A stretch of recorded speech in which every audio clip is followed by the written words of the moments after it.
Good afternoon, guys, and welcome to the podcast. I've got Eric Williams, and he is an founder and CEO of Willy. And if you are a leader or entrepreneur who feels stuck and overwhelmed, he helps you streamline your workload, plan for the future, and make teams work better together. And today's talk is going to be all about feeling less stress, enjoying work more, and getting back to what matters most in and out of work. So I'm really happy to have him on to pick his brain and help with this very important issue with entrepreneurs. Eric, welcome. Glad to be here, Christopher. Looking forward to talking with you and digging in deep on this issue. Yeah, briefly introduce yourself and we'll dive right into the questions. Great. I'm Eric Williams. I'm the founder and CEO of Willy, as you mentioned. Really, my passion is helping entrepreneurs and leaders really navigate that transition from doing everything yourself to starting to build a team. And that can happen at a variety of stages of growth, right? Sometimes you have 20 employees before you really start to let go of the reins and start to develop a business that can run without you. It's a transition that as you're growing, if you want to get it up to a certain size, you're going to have to go through this transition. And it can be a rough transition. Sometimes that knocks people entirely out of the game because they get overwhelmed. They start working 60, 80, 100-hour weeks and just can't. They're too overwhelmed to get out of that mess. And I see so many entrepreneurs go that route, but there's definitely ways to course correct, put the fundamentals, the foundation in the business so that you can grow and scale it effectively without overwhelm, without burnout. And that's some of what we'll dive into today. Yeah. For starters, the question is, why do entrepreneurs and business owners, high income, why are they so prone to overwhelm and burnout compared to other groups and populations? Yeah, I think partly because they're passionate about what they're doing. They're motivated, they're driven. Otherwise, they wouldn't really be in this position. But there's the other side of the coin. When you're driven, when you're ambitious, when you want to see yourself succeed, when you want to see your business succeed, is if you're not careful about putting these guardrails around what you're doing, that you can burn yourself out. And that's really could be the worst of the situations where you actually find traction, you build your business, you start to grow, but you don't have enough of the infrastructure figured out behind the scenes to actually accommodate that growth. And so a busy day turns into exhaustion for the rest of the week, turns into another busy week, turns into catching up the following week, turns into, oh, it's just been a busy month or two or busy quarter, or it's been busy last 10 to 15 years. So I hear that all the time. And I don't want to discredit the tremendous amount of work that entrepreneurs need to do to build their business, the passion, the grit, the tenacity they have to do to get there. But there's an identity shift that needs to happen if you really want to make this business sustainable at some point to be able to transition out of doing the day-to-day. And that's hard for a lot of people who are driven, focused, and really or get mental recognition from the grind of the work to be able to have them take a step back and reframe how they're thinking about their business to get into that next stage. Yeah. And we'll start off with some common problems that the audience may be struggling with. And one of those is their team relies on them for everything and they can't take a break. What are the symptoms and how do you treat that? Yeah. Great doctor framing on this one.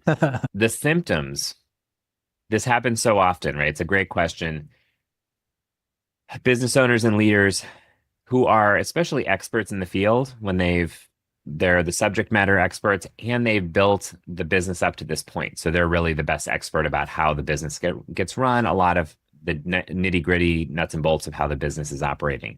So they are the expert about how to handle everything. It doesn't mean they should be, it doesn't mean they have to be forever.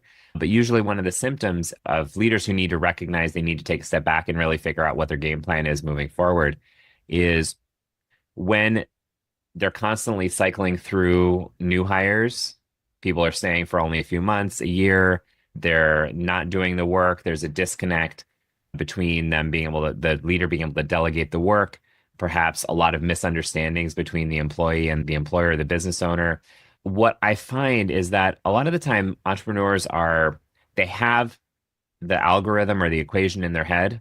They know how their lived experience, their education, their background, the experiences they've had building this business. It manifests into something that they feel like is intuition that they have trouble communicating to their team. And understandably, it's tough. I'm not saying this is an easy thing to be able to tease out what part of your upbringing, what part of your education, all of these factors that are going into how you're making decisions. But if there's a disconnect between how your team is making decisions and how you would make decisions, and if this happens frequently and you're getting frustrated because the work keeps coming back to you, you have to do it yourself, you end up letting people go and having this revolving door of employees. Part of the issue is that there's something unspoken that's going on between you and your team that you're not able to completely articulate the values that you're bringing to the table, the framework for making decisions, and build that into the structure of the business too, because you want it to be systematic. The idea here is that you're not driving the values and the decision-making process of the business. The structures that you have, the process that you have, the culture that you have within your business is generating decisions that are approximately what you're looking for and repeat the outcomes that you're looking for, right? Because you're looking to repeat what you can do, what you've been able to build the business to, but you need your team to do that. You need the business to do it as a matter of process and do it repeatedly. Yeah. Yeah. In a good one guest, she was talking about creating SOPs like videos and just having a library to common questions. And the other thing that a lot of entrepreneurs struggle with is they feel like they always have to be on the go. And then if they slow down, they're afraid their business will fail or they won't meet their metrics. Yeah. I want to challenge that frame a little bit because, and it's a good question. It's not a bad question here, but it's thinking that way also then assumes that's what you need to do to hit your metrics, that going is the way to hit those metrics, that it is the way to accomplish your goals. Mm.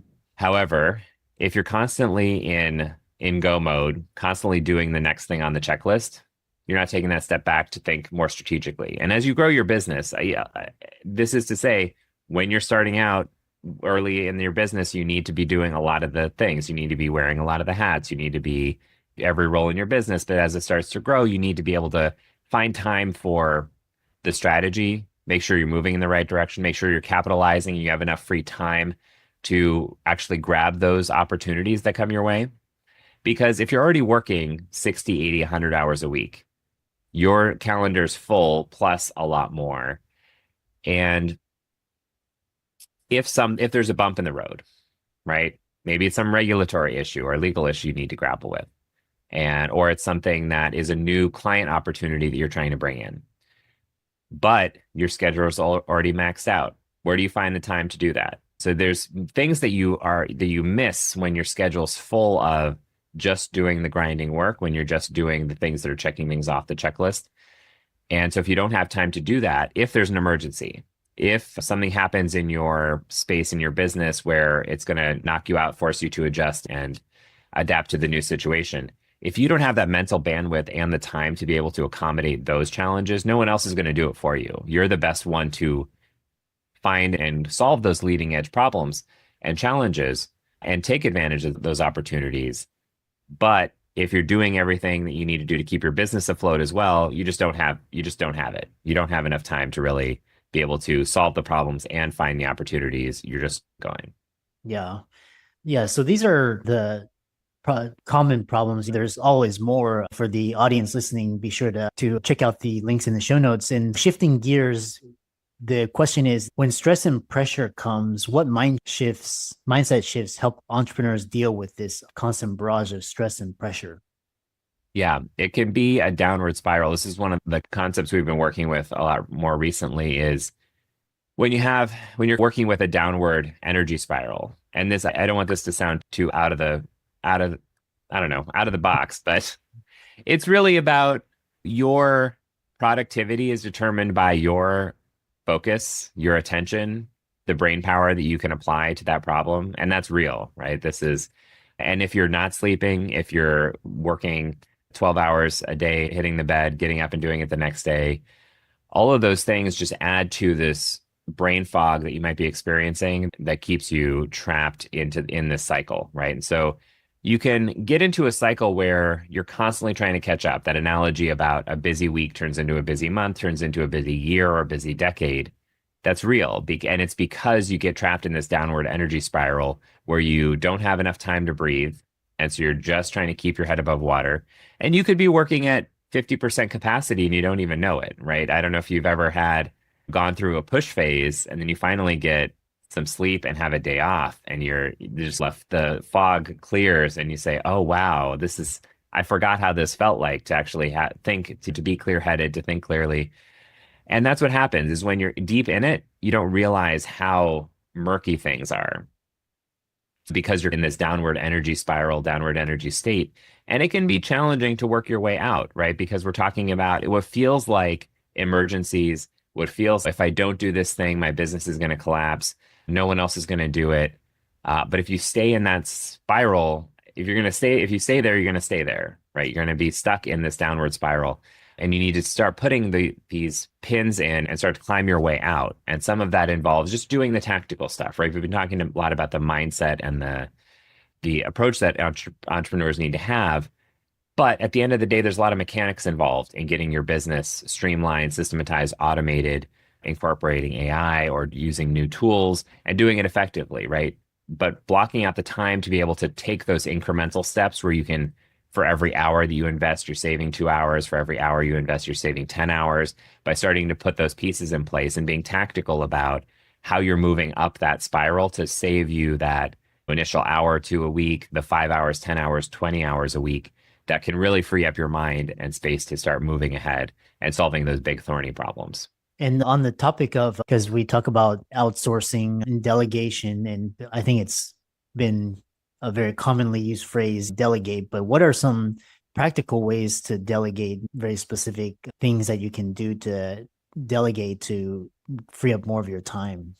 Yeah, it's an interesting question, especially following on from one of the symptoms of entrepreneurs I find a lot is really holding on tightly to the work and not being able to communicate what they want to delegate, to communicate the framework about how the work needs to get done, about the decision-making process so that they can start to make decisions on their own and you can replicate your genius that you've brought to bear on building this business and make it systematic in the business. And so when we talk about delegating, when I think about systematizing your business, that's linked to delegating. You have to be able to communicate effectively about the systematic approach to solving these things in your business, to do the work of your business so that you can delegate it, right? So this is one of those missing gaps of everything's in your head. So it's not systematized, it's not documented. So no wonder you're going through an employee a month because you're not communicating effectively how you systematically get this outcome in your business, right?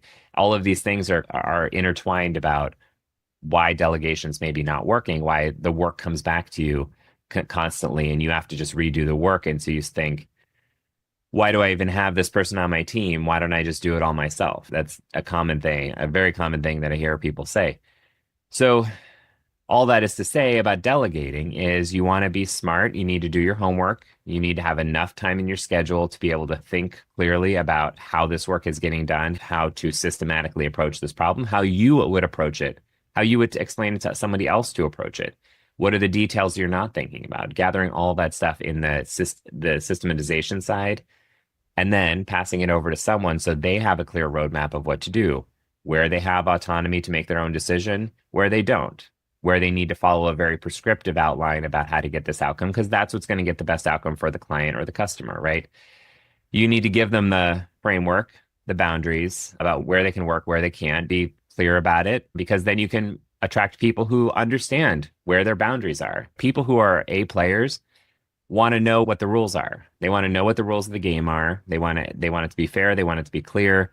They want to be able to do the work that they're best at, and they don't want to work in the situation where everything's getting done ad hoc. Some people thrive in that space, but it's pretty rare. Most of the time, people want to thrive in some ambiguity where they get to problem solve, not where the whole thing is ambiguous and needs to be solved. Yeah.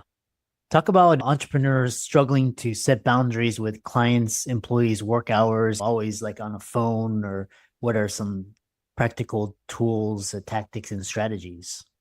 Yeah, that's a good one because there can be a lot of pressure for companies to be always accessible if clients' expectations are a certain way. Some of those things form out of a relationship. A lot of the time, it's a customer relationship issue as opposed to it being a demand by the customer. Sometimes customers and clients treat a certain vendor a certain way and not another vendor who's established strong boundaries about how they will and won't work. And it's one of the things, as we talked about, there's a lot of things that feel like emergencies, that feel like they're the kind of end of the world type of pieces where someone has no control over the environment that they're operating in, but they really do. But you need to have enough space, mental space, to be able to understand what is and what isn't. It can be challenging to change customer behavior and client behavior as well. And so some of these things you can build in automation in your business where some things can be handled automatically so that you don't, especially if it's one of those, if it's not like a long tail problem, if it's one of those common, not necessarily an FAQ, but you're able to problem solve about how this gets handled. It could be that you're the one to handle it. It could be that someone else is going to be on call. If you really have a situation, but some businesses are very structured that, you're basically an emergency service provider, right? And that's just the nature of the work, right? All businesses come in all sorts of shapes and sizes, and what you need, what the customers need and what the customers demand. It doesn't mean that you have to be the one to handle all of those issues, right? And that's where delegation comes in, having clear processes and protocols to follow so that someone else can do it and get a reasonably similar outcome to what you're looking for, so that you can maintain quality and customer service and think through what that looks like, so that you don't have to be the one who's always on call for a middle of the night, midnight, 2 a.m. issue that you're grappling with. Yeah. How can people find out more about you and connect with you and learn more from you?